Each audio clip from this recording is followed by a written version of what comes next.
And we should be live.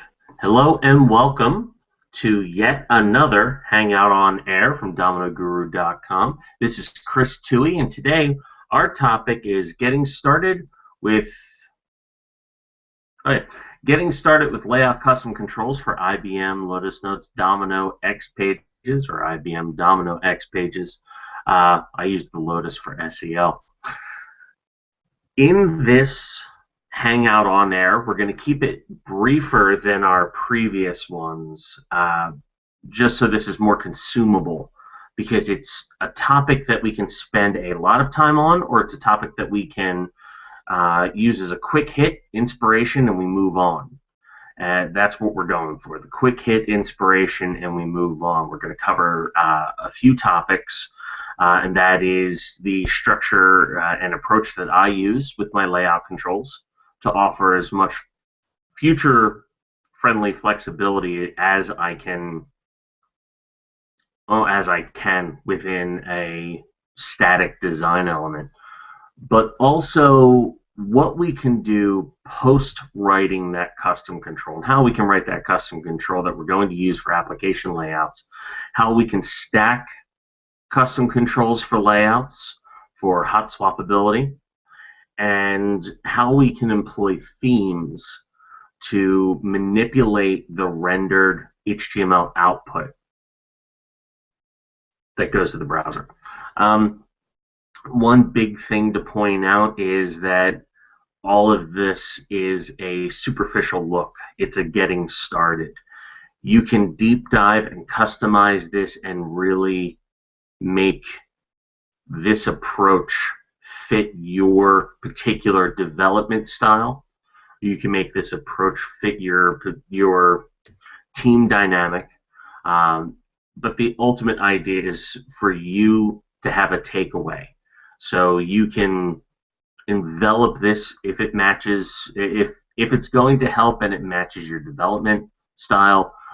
This is more what I do, and it's through the process of creating repeatedly used componentry and manipulating that componentry at will gives me the rapid application development that XPages promises, as well as that future-proofing and ultimate flexibility that we know is in the platform. So without further ado, let's get started. If we take a look at, I have actually, unlike my Foundation UI, I sort of cheated here. Foundation UI, I started out with a Control-N, just started it up right away, no real modifications, customizations. It was just a very blank database, and we started manipulating. There's so much typing involved here. I figured to spare everyone for the sake of time, I would just jump in. And I'm also writing this database, so I figured killing two birds with one stone. I would do the work on here that needs to be done on here. So the first thing that I'll start out with is a layout control. Now my layout control is just that. It's an elemental layout. What I mean by that is there's a lot of stuff going on in here. In that there are a lot of controls. You're going to see panels everywhere. I use panels. That's my bread and butter go-to. But there's also callbacks. Very basic stuff, but there's a lot in here. And we're going to use that a lot in here to get the best out of the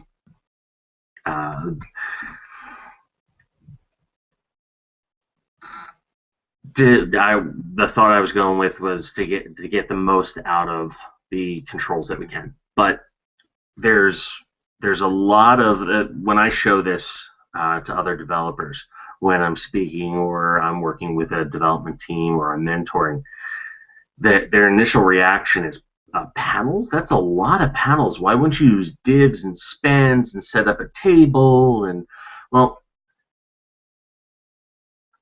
in the panel control, you can designate, and you can do this for an XP text, but an XP text can't be a container type element, meaning that it can't, you can't run an XP text and then have controls within the tags of an XP text.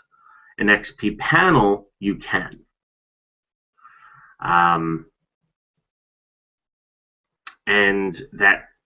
that container capability combined with the XP panel's ability to leverage the tag name attribute makes the XP panel the most flexible core control there is. So my XPages are riddled with XP panels. If I happen to be using themes, which 99% of the time I do, my XP panels all have theme IDs. The theme IDs define the tag name. The theme IDs define what the function of that XP panel is.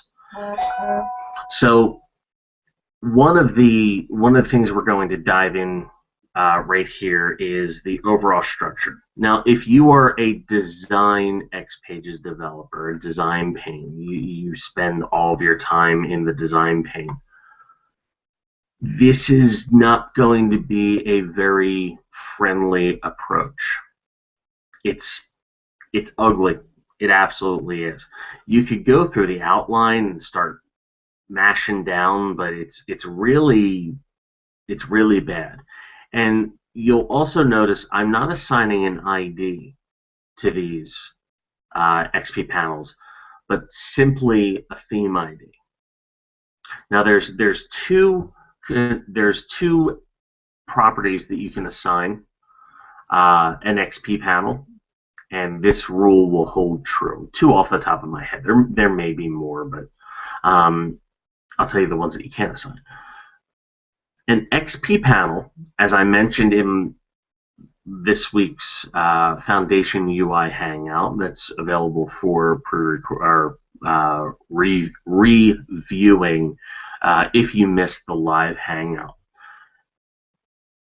The XP panel will not generate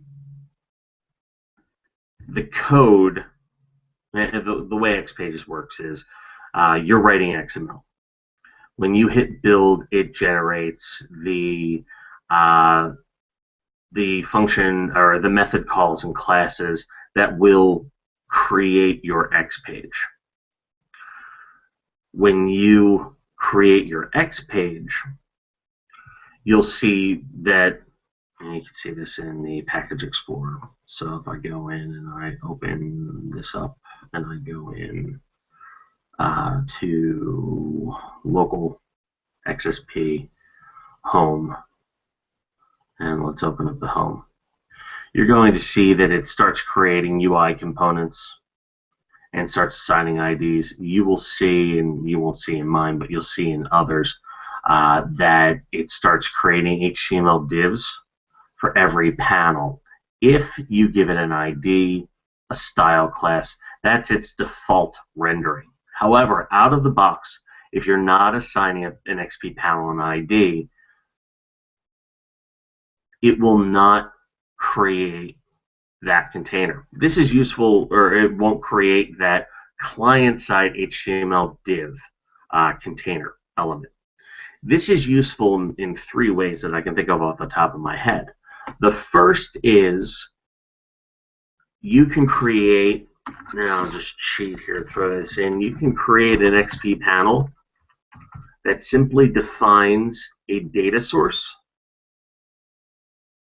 because you can hook different data sources into XP panels like you could at the root of an XPage, and not have it generate a client-side div. Now, you won't have a partial refresh target, and you'll have to do a full page submission unless you create an internal or a container or just assign it an ID. So you miss out on that partial refresh capability. However, this will give you the ability to have repeat-driven nested data sources, repeat control nested data sources, without all the additional HTML elements being sent down, and then you have to hack your way around. Well, it's a span, or the UL unordered list contains list items, but because there's a panel there, it generates a div, and that throws you off. And that's the second reason you don't want to generate that markup. So there's I can have a non-markup generating hook. I can just have a container type that I can not have generate a tag, very much like you can tell a repeat control not to generate an outlying tag for partial refresh. Works in the same way. But probably, and again, I'll mention the most flexible reason that you want to use XP panels for your layout is they are tag friendly. And what do we mean by that? Well, if I were to say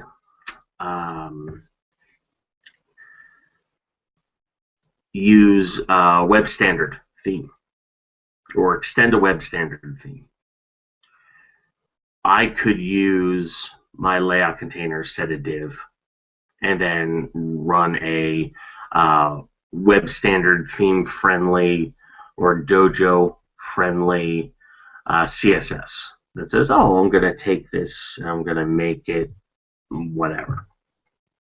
Simple enough. However, you may adopt a corporate standard of moving to Bootstrap. Your applications are potentially going to function the same way. However, the outlying layout, the container for your application would drastically change. You'd have a responsive layout. Instead of, let's just say, a table-based layout, you'd move to divs that were using a grid system. So you'd have a responsive layout. With my luck, that'll be the YouTube thumbnail.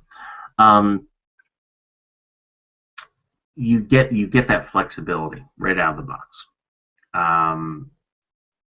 with using the XP panel approach, because I can use those themes to either turn on and turn off an XP panel, whether it's generating markup, or, and most importantly, set the tag name so I can say, oh, here's the output. Here I'm creating a div, I'm creating a table tag, I'm creating a t-body, etc., etc., etc. One of the other approaches I use with this, and I'll get into if you haven't figured out what this layout essentially is yet. If I have a XP table,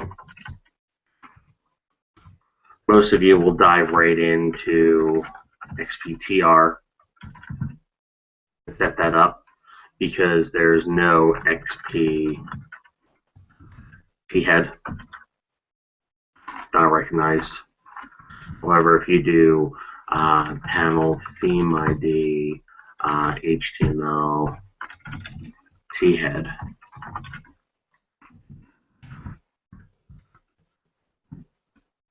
so on and so forth.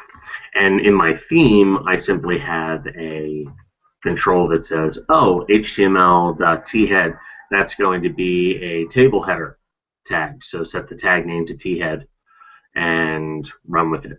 Now the resulting markup is this nice table with a,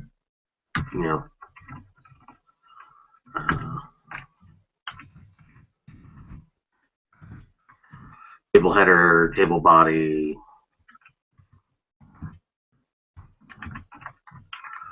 table footer. Now, of course, this is all theme ID. If I were to, I could just do directly if I want to. If I didn't want to use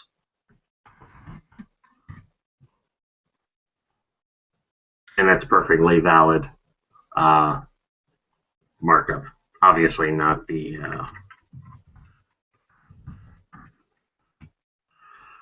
not these, but the XP panels within this. The table supports the container element being an XP panel. You can set theme IDs and tag names.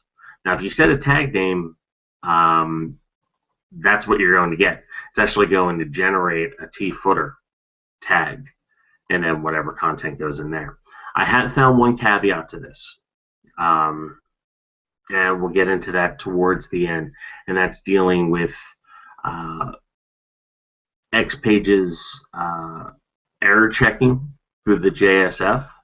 If it's malformed markup, it's not going to put bad markup through the JSF, no matter how hard you try. It's got to be good, properly formatted markup.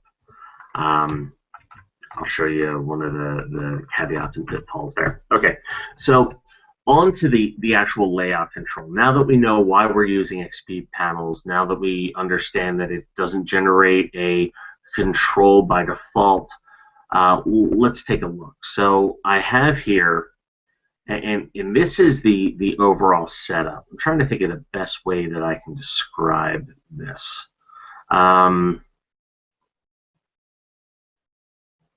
Because what if I...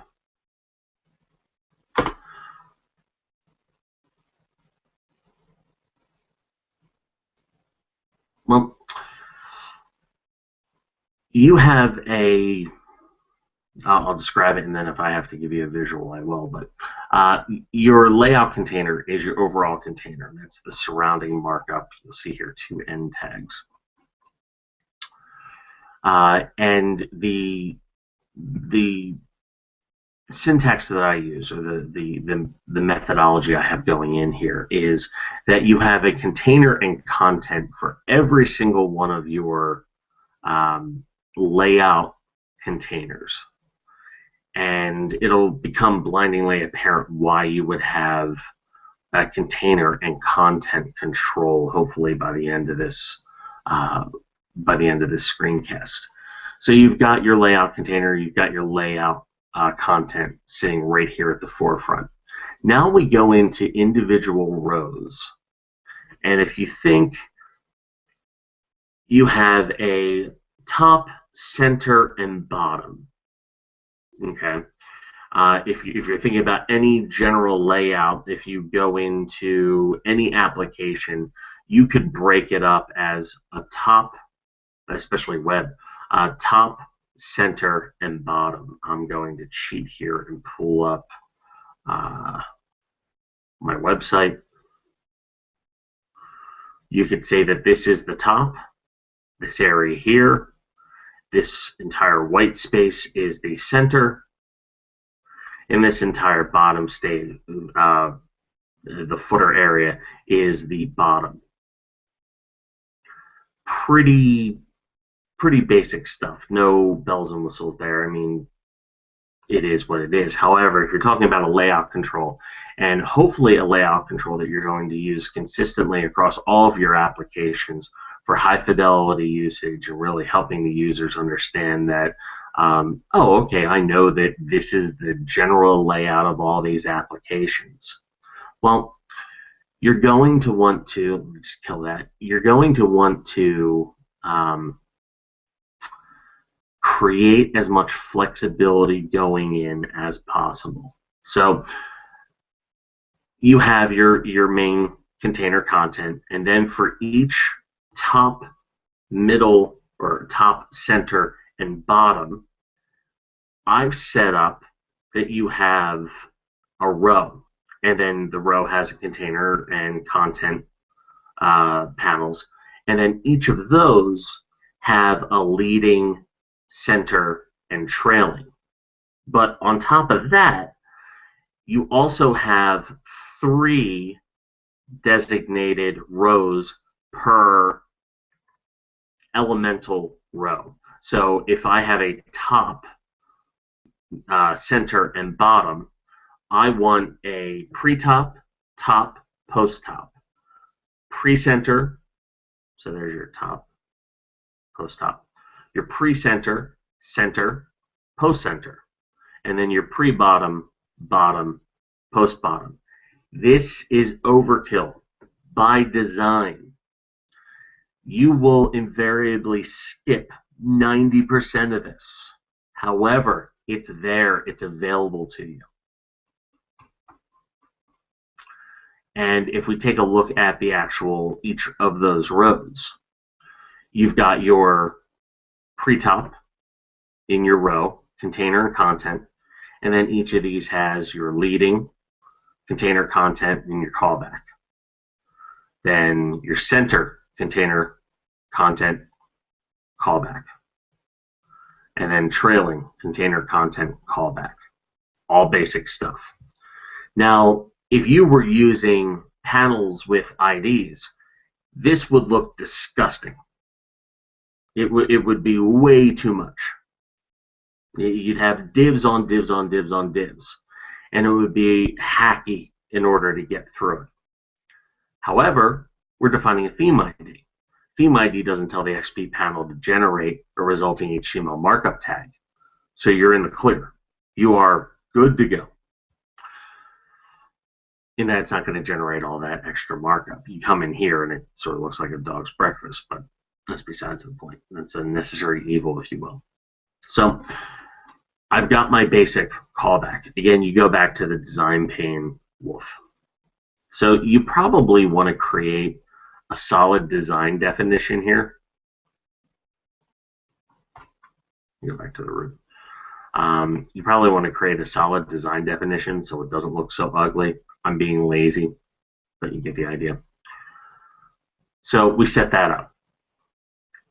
You can also set up any resources. So if I was going to do any CSS, so let's do some style sheets, and let's do screen.css.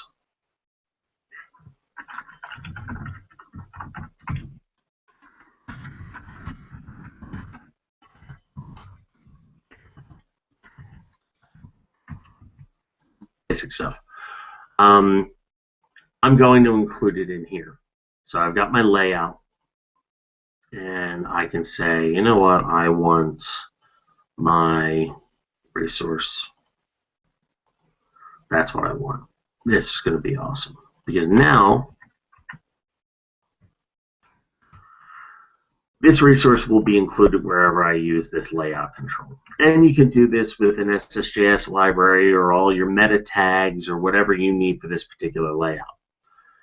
However, you might want this flexibility. You might want to be able to change this, but not have to change for all your pages.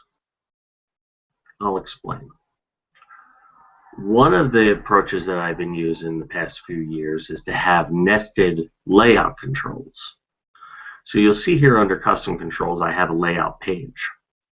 This layout page actually uses the layout control. And it starts defining common headers, common footers. So if I wanted to, I could say hello world, or I can give it a pass-through.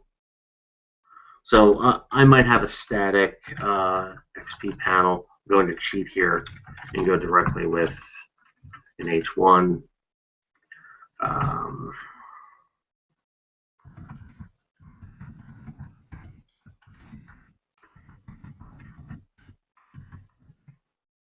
So I'm going to save that.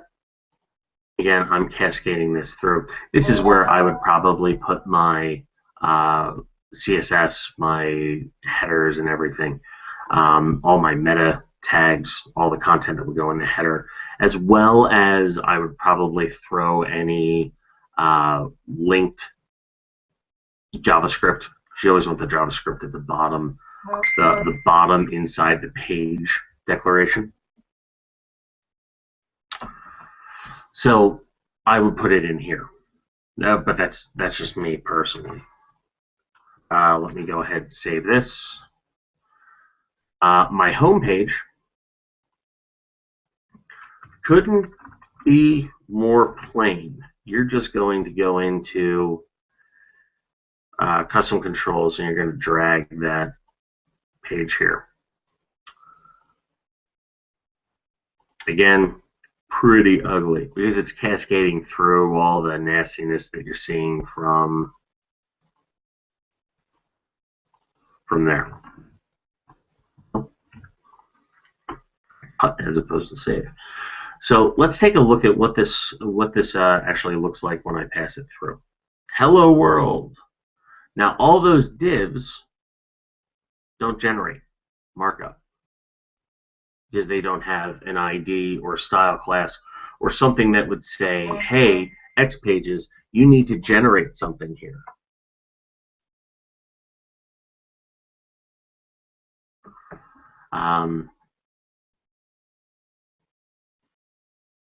Sorry. So you generate your H1. You can actually see that the H1 tag generated from our layout pane or our layout page using the tag name. Beautiful stuff. But we might want to provide, so you've got your top center. That's right in the middle. That's only, you know, I've stepped down several points. I might want to have this callback be the top leading or the top trailing, or have a logo in the top left, or have different buckets. If you were thinking about a dashboard, you would definitely want the different buckets, the different column capabilities, and then to set your layout like that. However, I'm actually going to be lazy here. In DDE, I'm doing this all the time and I'm not mentioning it, so you might think that I'm copying and pasting. But if you hold down when you're in DDE, and this is an Eclipse feature, so it just happens to spill over to DDE. If you hold down the Alt button when you're pressing up and down arrows, it moves the entire block that you've selected. You could even do a partial block selection. It moves line to line. So I can move up and it will grab that entire block. If I hold down Control Alt and I hit the down arrow or the up arrow, it'll make an exact duplicate of whatever markup I've selected. Can't tell you how easy this is to get so used to doing that you don't really point it out. So I wanted to take the time to point it out there. So let's check our layout control and find out what the best, let's do center, station, center. And instead of having an XP panel here, and again, I'm using XP panel so I don't, in my facets, so I don't generate a resulting HTML markup, an HTML element in my markup. If I were to use a span, it would create a span, and then I'd have to deal with a span. And if I'm using like Foundation or Bootstrap, which really needs the markup formatted in a particular way to get the responsive grid system working properly, or even worse, Dojo, in order to get that working properly, I don't want to have to box a rogue div being injected in there. So again, XP panels are your friend. Let's create a callback here. And let's call this content.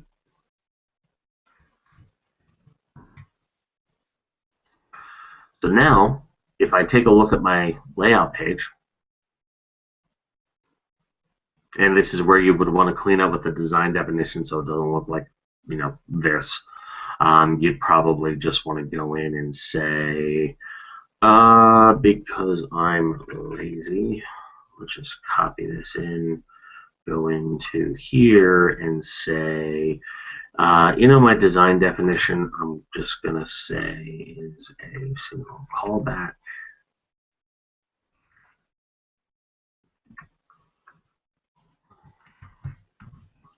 Like that. Okay, you've got a custom design definition. So I'm going to I don't think I'll need to drag it back in. I might need to, though. No, there you go. So, doesn't look like much, right? You probably want to clean that up, but there's your layout. That's the entire layout control. You'd probably want to go in here and say,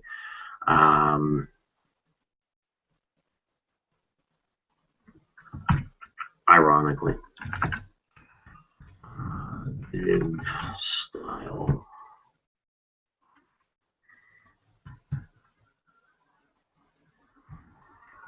Yep, let's do it this way.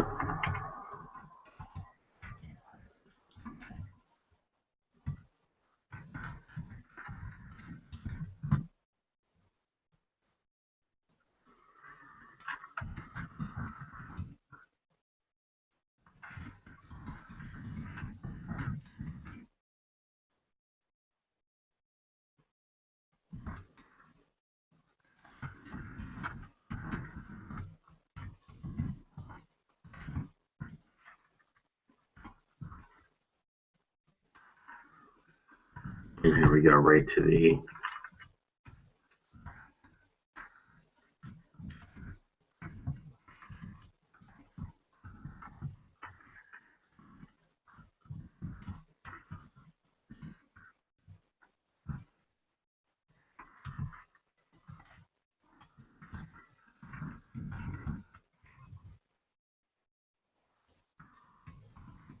because this is just plain text. That's not going to work, so you have to actually copy paste it out.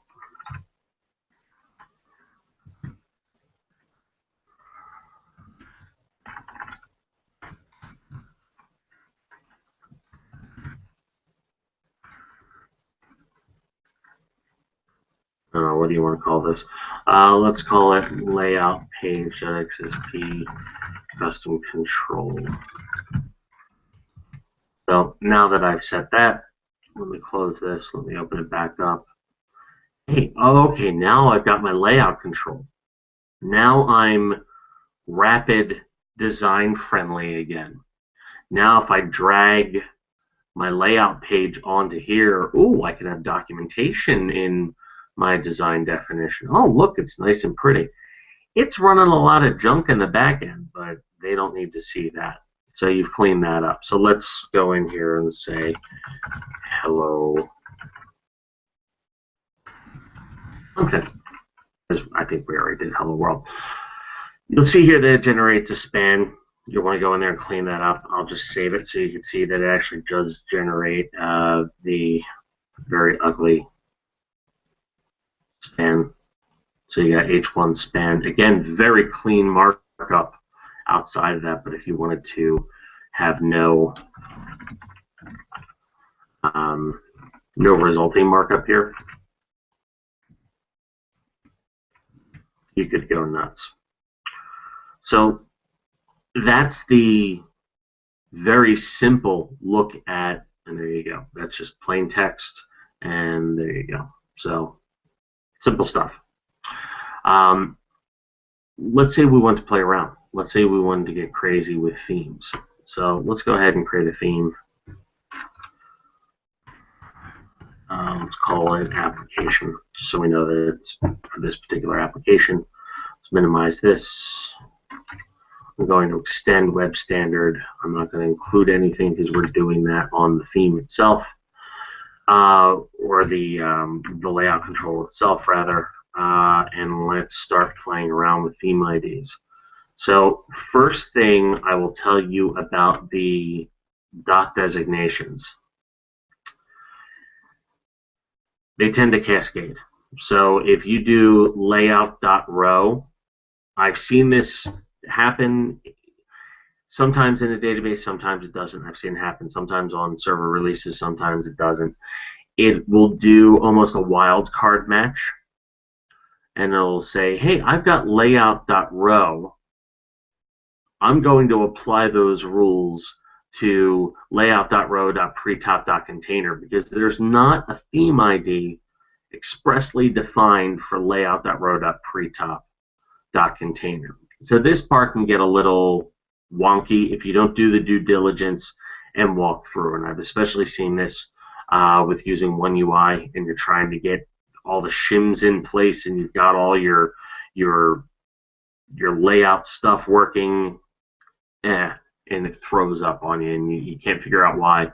You look at the generated markup, and that's one thing that when you're dealing with a framework, you never want to just go in here and inspect, because the inspection actually looks at the manipulated markup at runtime, not the source markup. So you always want to go in and say view source to see what you're actually getting. This is the interpreted runtime. What you see is what you get, not what it came from, which is great because you get to see, oh wow, Dojo or jQuery or whatever is butchering my markup. That's why it looks this way.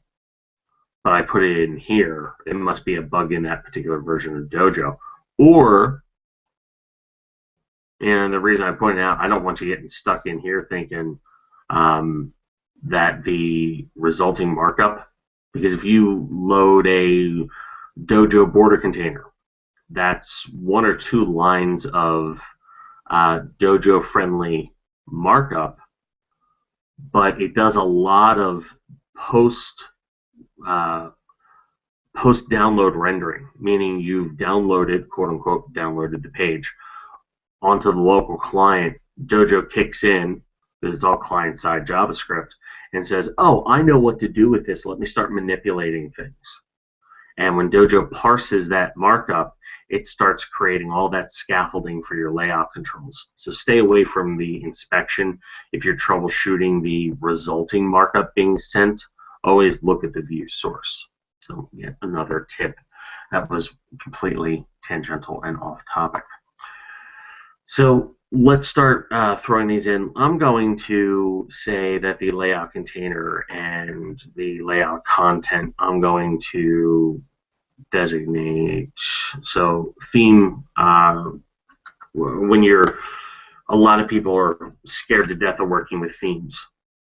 You shouldn't be. You set a theme ID and then you reference it.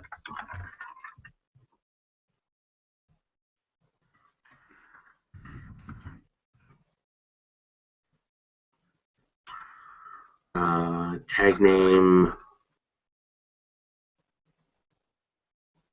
And this is where you may be doing overkill, and I'll explain. If you're starting with an XP panel, the XP panel right out of the box does a div element.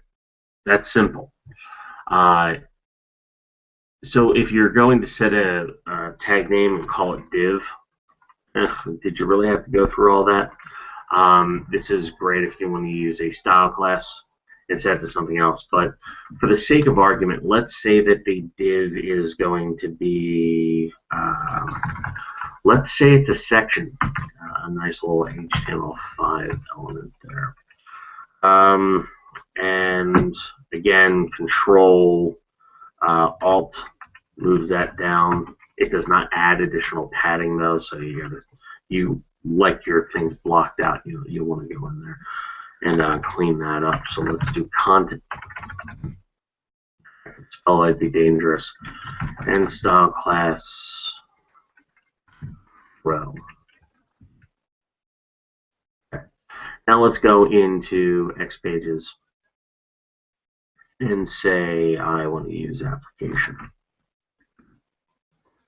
Now, not much is going to happen here, with the exception of the layout controls going to say, oh, this layout container, I'm going to generate an HTML tag, and it's going to be a section tag. And, oh, that layout content, I'm going to generate an HTML tag. What's the default for, because I don't have a tag name designation, what tag do I generate? Oh, I guess it's an HTML div, but I have to set the style class to row. That's all I know I have to do. Okay? So, again, our markup hasn't changed. So I'm going to refresh, expand. There's your section, there's your row, there's your actual markup. And furthermore to my point, section, div, H1s, closing div, closing section. Really clean markup, and you can start manipulating this and get your fully interactive, I've gone as far as to create demos where you could switch themes on the fly. And I did this at Connect this past year for our booth demos, where we would load up an application and say, yeah, that's you know, a look that you can give the application. But what if you want to bootstrap? And then you flip the theme. And the theme, obviously this markup didn't change. The content stayed static. However, this is just the layout for the page. You actually want to populate layouts for forms. So you have a layout form row, layout form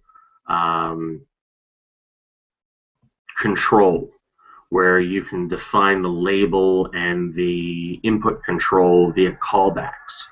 So it looks like a lot of structured markup, but if you write it this way, you can do things like switching out themes, and it says, oh, okay, what are all the what's the resulting markup supposed to be? And I'm including client-side JavaScript, CSS, and I've just got to make the outgoing, the rendered markup match. And then you can start that manipulation process. And at the end of the day, you've got this completely future-friendly application, because Bootstrap implodes and no one uses it tomorrow because they're sick tired of black bars across their applications, and they say, hey, well, we want to use Foundation because Foundation rocks. Personal opinion. So, okay, let me create a Foundation theme. Or, hey, we're using SharePoint, and we have corporate style guides, and because SharePoint isn't as flexible as we'd like it to be, there's a dig on SharePoint, although it is pretty flexible. We want you to conform to the SharePoint style guides that we've set up. Oh, okay, sure. Let me just go in there, match the CSS, match the structured elements, and manipulate the layout control. So you can really get a lot out of this approach. It's very future friendly.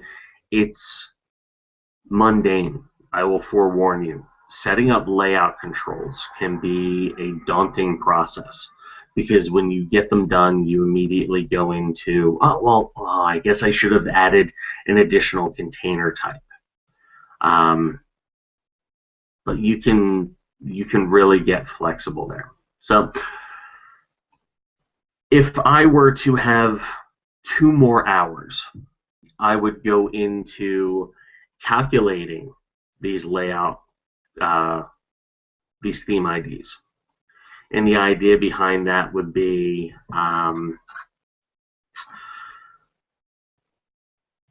here's what they would be by default. But each page may have different requirements for its layout. The headers might not change and the footers might not change, so your top and bottom might not change, but your content, you may have drastically different needs for your content.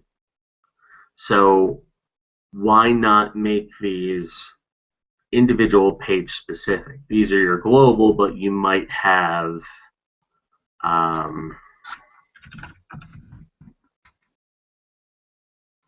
if I wanted to do something like that. So home.layout.row.pretop.container. If you were to go through here and set that for each and every single page, it would make it pointless as to why you would use this approach. However, you could do something like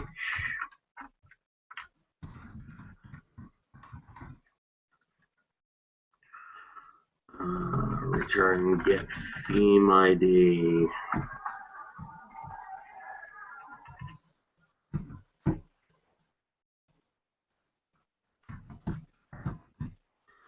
You could do something like that. what you would do is create an SSJS library that had a get theme ID function. The first thing you would do, and you can do it here, you can do it in the page, or you can do it wherever you want. You would create a custom control, custom property. Call it configuration, and call that. I'll just do it. I'm gonna create one. I'm gonna call it.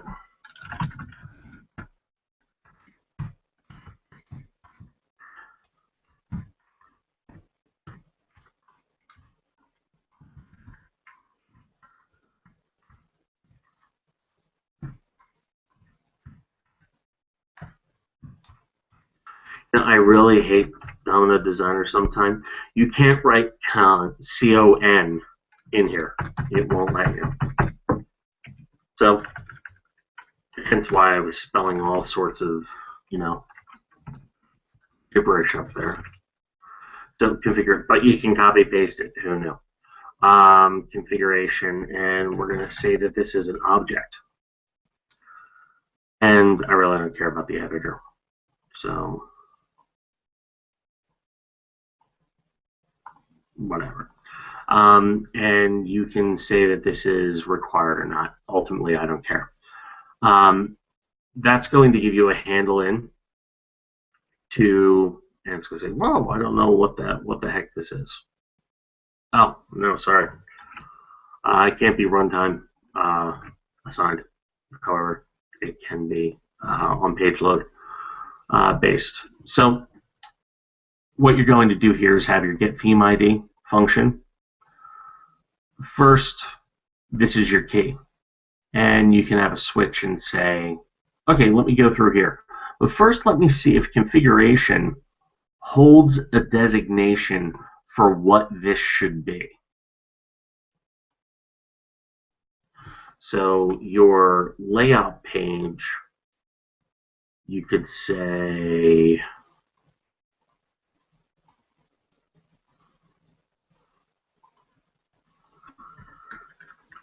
return layout. Just because I'm being lazy, let's just say it's layout container.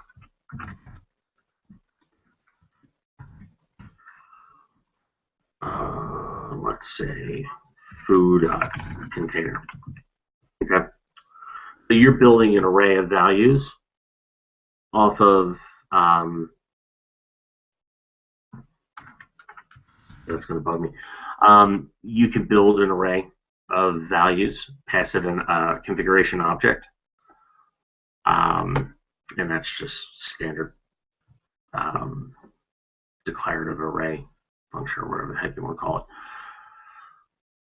Then your layout control is going to evaluate that and say, okay, with this get theme ID, hey, check and see if the composite data configuration has a value for layout.row.pretop.container.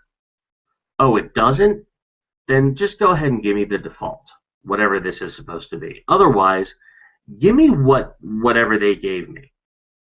So now you can see, since this isn't required and you don't have to go through and designate the 50,000 different flexible controls here, you can really start manipulating with very simple markup. So now your layout page is very tight. You come into this and, wow, that's really simple markup. I've got my header, I've got my content, and I've got that. Your layout page could be disgusting with all the calculations and everything that it's bringing in and all that stuff. Because ultimately it doesn't matter. You're still gaining that flexibility. You're just creating a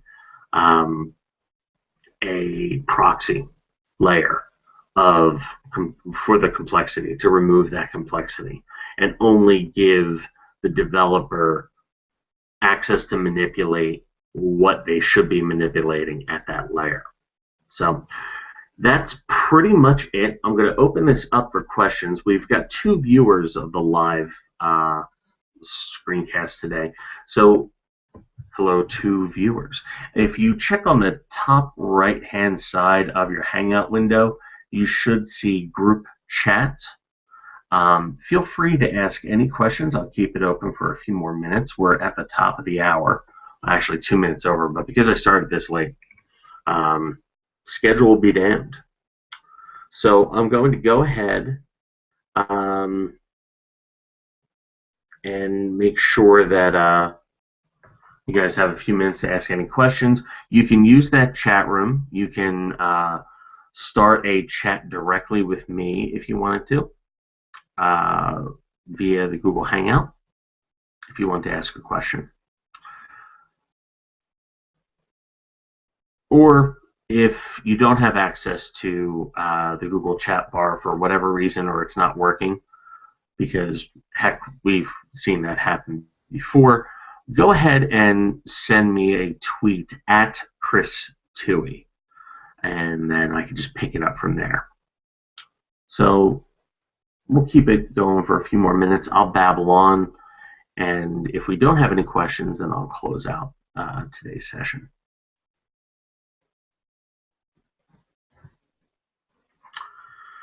And while we're waiting for questions, the big reason that we're doing this, not only for fellowship within the community, that's always been the major drive. It's really to showcase and sort of let you know I'm still alive, and more importantly, DominoGuru.com is still alive. There was a quite extensive hiatus, probably the longest I've had in 15 years. This site's been up and running, and I wanted to make sure, well, 15 years, I forget how many years, but it's close to that, 14 maybe, something ridiculous.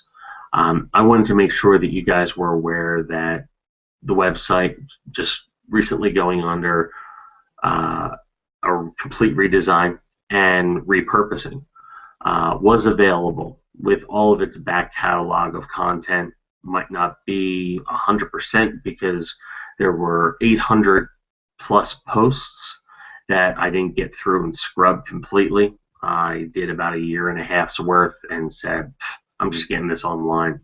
So the current website runs XPages via Foundation UI, or Foundation UI via XPages. XPages is a delivery mechanism, and the site's actually run through an XPages based CMS.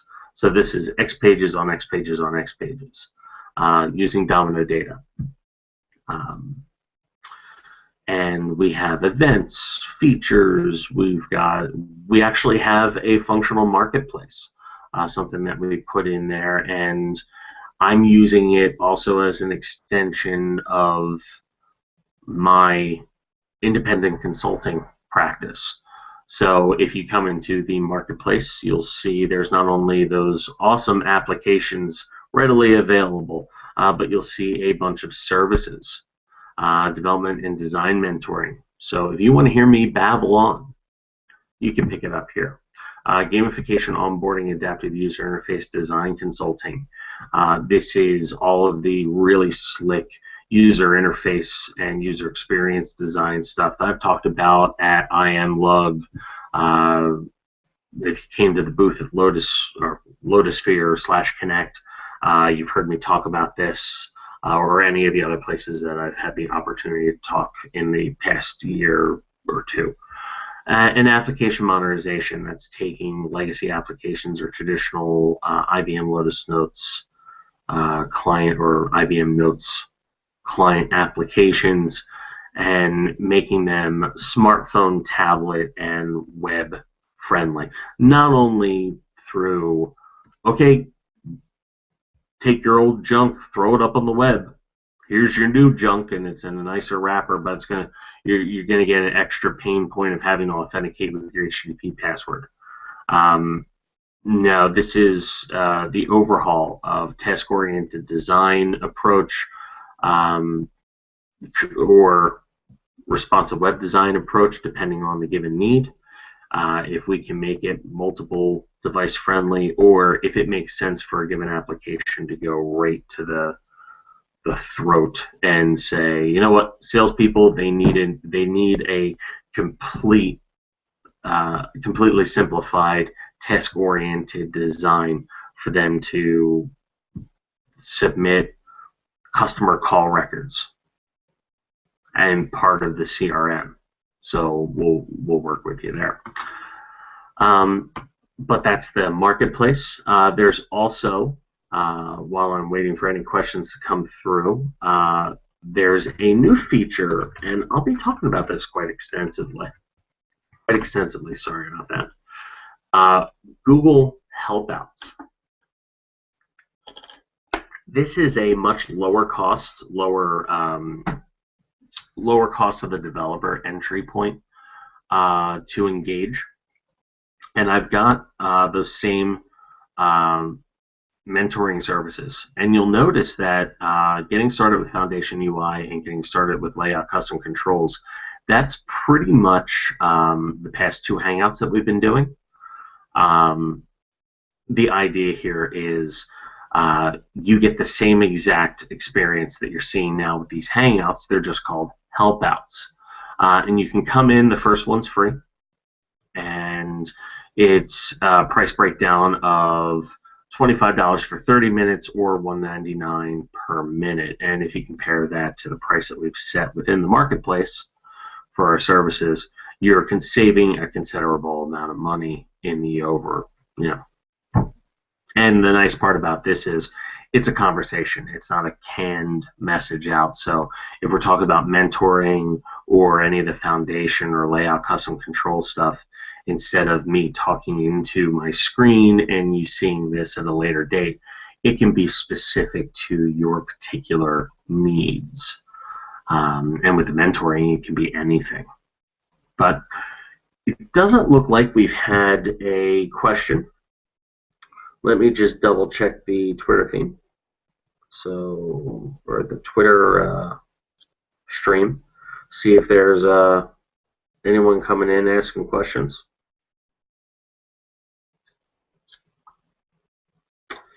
It does not. So now that I've babbled on, let it go for a few more minutes.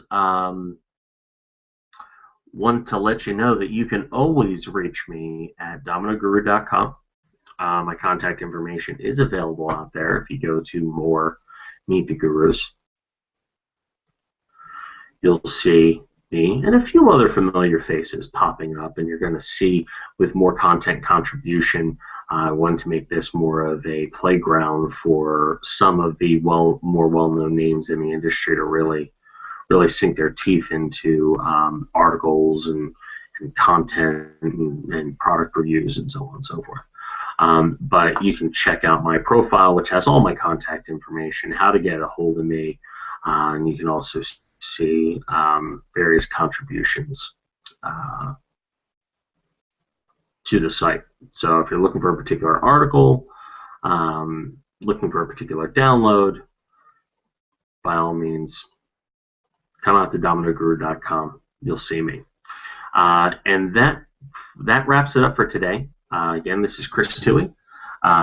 Thank you very much for watching this. What I was going to try to get to 20 minutes, but, well, anyone who knows me knows that wasn't going to happen.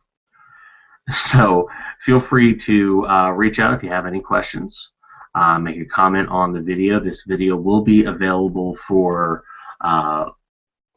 later watching on YouTube, on my official channel, and it'll be cross-published on dominoguru.com, so it'll have more of a permanent home and make it more readily available. And hopefully this inspired you to create your own layouts, have a multi-layered approach, have a lack of fear with themes, and we might have a follow-up to this that dives deeper into theme manipulation of the rendered output and playing around with configuration-based SSJS calls and really getting the best out of the platform and making it as flexible and feature-rich as possible. But until then, thanks for joining, thanks for watching, and we'll see you all soon. Take care.